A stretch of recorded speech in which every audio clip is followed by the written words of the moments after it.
Hello there, welcome to this small tutorial. I'm just going to give you like a quick dirty brief about how intelligence works in Foxhole, what are the map controls, what you can do with it, what the legends mean, and how to make your life easier. I'll probably forward you a couple of mods that can help you save time, help you save some irritating stuff that Foxhole has with its color scheme. So to get the map up, you can just press M by default, and you'll notice that it's pretty big. The entire region is sort of broken up into hexes. Each hex has its own region, and yeah, you can scroll around the map using by just dragging, by holding and dragging, using your left arrow key, and then you can zoom in and out with the scroll key, right? You'll notice in the lower left half, you have the current time in game, right? So right now we are at day 87th of this particular war, and right now the time is around 7 p.m.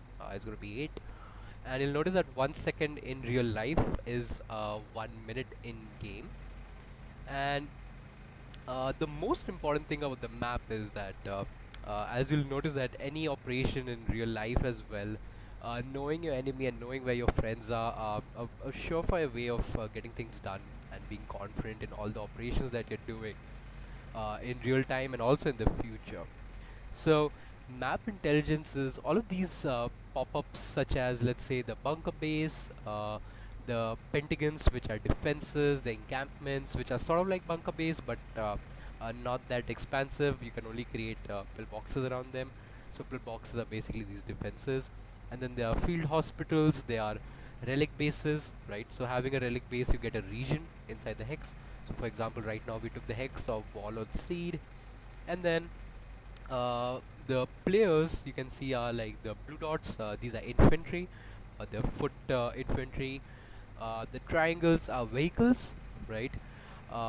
Most of the time, people panic when they see triangles because they just assume it's a tank, but half the time it might be an FG, or it might be just a cycle, just one lone dude in a cycle or a logistic truck, right? So a good tip to know what possibly it could be is knowing the context. So for example, I know this is a front line, and if I see a stream of convoy like that with three dots in them or two dots in them, they're probably tanks or half tracks or anything that can do shooty shooty. And then green dots are usually or green legends are exactly the same but enemy side, right? uh, for logistics player, it's more important to know that if you're in a map and if you take your cursor and hover over a particular base, you can see all the items within it, right? So you can use this to plan your logistic trip. So for example, if I'm looking at this encampment, I can see that there are no shirts here. So if I want to help out the front, right? And this front is pretty important for us, not only from a war point of view, but also good for you, right? If you do a logistic run over here, it'll probably get you more recognition, and then you can probably do a meaningful help over there. So you can grab something, let's say from this storage depot or from the seaport over here, grab a truck, take it over there, drop it. So you can also use it to plan your logistics, right? Like I should probably like take this route or this route according to how much enemy presence is there, right? Now, another important factor is, right? So, for example, right now I do not have any intelligence tool attached to my body, right? I do have it in my inventory. I do not have it equipped. Like just how you can equip weapons, you can also equip intelligence that is available to you.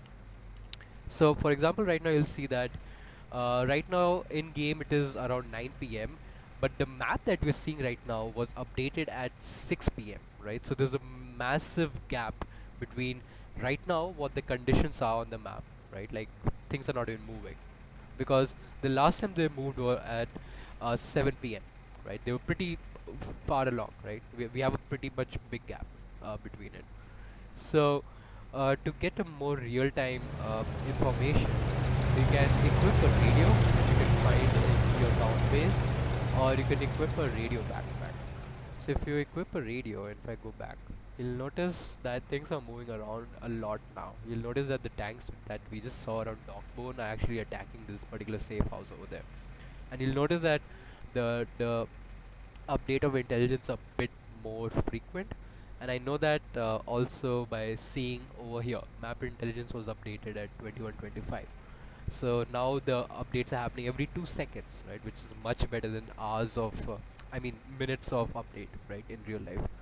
So seeing this, not only like okay, it's highly recommended for logistics player to carry a radio on you, so that for example, if I'm traveling to here, you'll know if there's any collies over here. So for example, I can see one red dot over there. So that means that there's one collie. So if I was running logistics here, it's not really safe to go out there, right? So I'll probably like replan it. I'll let people know that there's something happening there, or just go out there myself and do QRF, right? Like vocal and partisan myself, and then help other logi players around me. Uh, Other than that, yeah. So what you have to remember is that anything that is white, that means that neither collies or right? Like this storage depot, we do not have it. This factory, we do not have it. We can still take stuff from it, I think, but we not this company. So to capture a particular base, you need to use your construction vehicle. Probably that's not connected to map intelligence though. All right. But do remember, radio are an amazing tool. You can be anywhere in the map, right? For example, I can see what's happening in moves. I can see a logic player doing something over there. I can come over here. I can see that there's a small front and a couple of tanks pushing over here. Even though I'm in a completely different hex, I'm in the south and I can see stuff in the north, right? So just remember, once you have a radio, you have complete intelligence on whatever your intelligent towers and structures are giving off, right? So that's another facet of intelligence I want to get into, and one of the most important parts of it. So the diamonds that have a circle around them are watchtowers, right? So there are sort of three ways you can get intelligence. One is just a watchtower that are cheap to build. You can use a hammer to build it, and there are observation towers. For example, there's one in Longstone. Let me just quickly show you. Yeah, that's an observation tower, right? So it has a bigger range, and then also some bunkers can have an intelligence center, right? So this is an intelligence center. Even that has a slightly larger range, right? So watchtower has like they have the smallest but the largest range in their particular category, and then we have the intelligence center, and then we have the observation center. Observation center and intelligence center, I think, are the same size. No, in observation slightly larger. Yeah, so just keep that in mind. And then whatever is within those circle, right? Whatever is within that particular circle, would show up in the intelligence. Anything outside of it, we have zero idea what's happening over there, right? Now, to counteract that, there are some ways to get intelligence in those areas well when there's no structure. You can get a radio backpack as well. Looks sort of cool as well. So once you get the radio backpack, and there are also some vehicles that can provide intelligence, such as the Spire for wardens, and then there's a collie jeep that has like a radio on it that provides intelligence. So you can use that to yeah, you can use that to sort of provide intelligence outside of these structures. So for example, let's say you're behind enemy lines, right? You could have a radio and you could check out what's happening here. The only problem is that it slows you down. You have it's even though it's mobile and it's giving intelligence, you would not have a circle around you. It will just things will just pop up on the map around you, but you would not have an idea of how much range it is. It's definitely small though. It's not that large of a range, and but yeah, like that's what you can use to sort of get intelligence in areas where, like for example, I want to know what's happening here more. I can definitely not build a watchtower there because I'll definitely get hit by something. They wouldn't let me construct it, so I can have a radio man just walk around there, give intelligence to other people, so they can plan flanks and understand how to better approach that problem, right? Other than that, there's also a counter-intelligence game that happens in Foxhole. So whenever you see a watchtower that's blinking, right, and you'll always see enemy watchtowers that are blinking. What that means is that this watchtower is not built by us, right? This is a colony watchtower, but we still get intelligence around it. We still see things around it. So there's an item called a listening kit. that you can have, and you can set it up near to watchtowers or other intelligent devices. For example, yeah, we also have some intelligent devices fixed on this watchtower. I think it might be an observation tower since it's pretty large. Yeah, this is definitely an observation tower. So you get an idea of what's happening around it, right? And a faded region is a faded dots. Might be two reasons. One reason might be that there was a watchtower there. I can see that there was a watchtower there, but it recently got destroyed. So that faded line means that this was the last intelligence that that particular watchtower saw, right? So you can sort of use that to get a sense of what's happening, even though you lost your watchtower, right? Even though you lost intelligence in real time, right? For example, we can see some faded stuff here. Uh, this faded stuff might indicate that we have a radio man there, our personal one. So we sort of see that what's happening there. These tanks are probably these tanks that have lined up in real time. They were there, so you can sort of get a sense of they're coming back, right?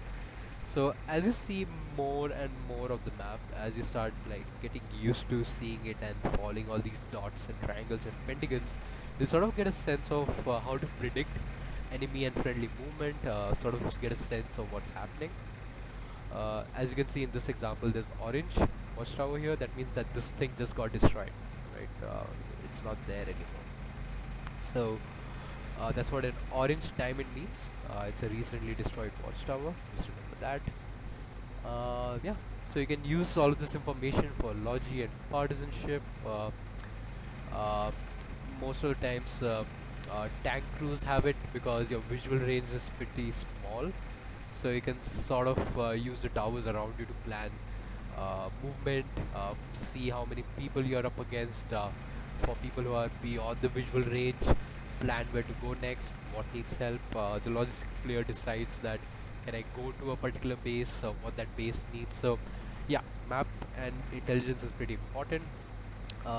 Tips from my end is try to always have a radio on you. If you're doing frontline and you know that you're just gonna grab a gun and protect something, just gonna hammer something, you don't really need it. But still, it's good to have it. But if you feel like you're just sitting in a bunker and repairing it, probably leave that radio. Maybe a tank crew might need it, so just keep that in mind. Other than that, I'm gonna show you how to access mods. You'll find them also in the description below this video. I'll put a Discord link to the mod channel, the official. I mean, it's not official, but the Foxhole channel that has all the mods. You can also find other mods. For example, you'll notice that my uniform is slightly different, right? The sounds are a bit more louder, they're a bit more atmospheric. So I'm using a couple of quality of life improvement mods.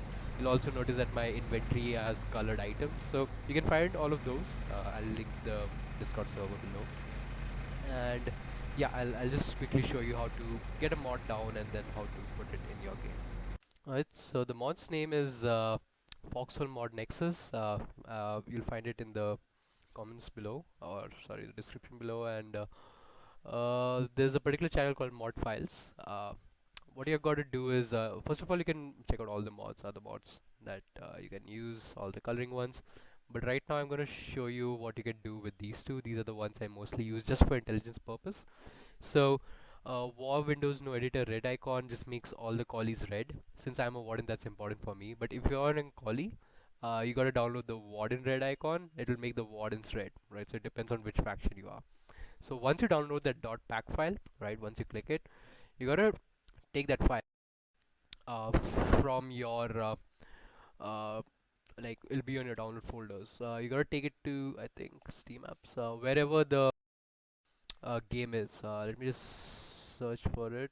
I think, yeah, and you can also find where your game is in the Steam loadout. But I think it's usually in, yeah, Commons, right? So go to your Steam apps Commons, go to Foxhole, go to War, go to Content, right? You can see the path. Go to Packs, and then just drop it over here, right? So these are all the mods that I'm running. If you want to know, you can use the same. So that's how you put the particular mod in, and you just have to like first of all make sure that you're not putting these mods in while you're running the game. Not good for your cache. Always a bad practice. And second of all, you might need to like just restart the game once. Once you have it, the mods will kick in. You don't have to do anything. It'll automatically start working.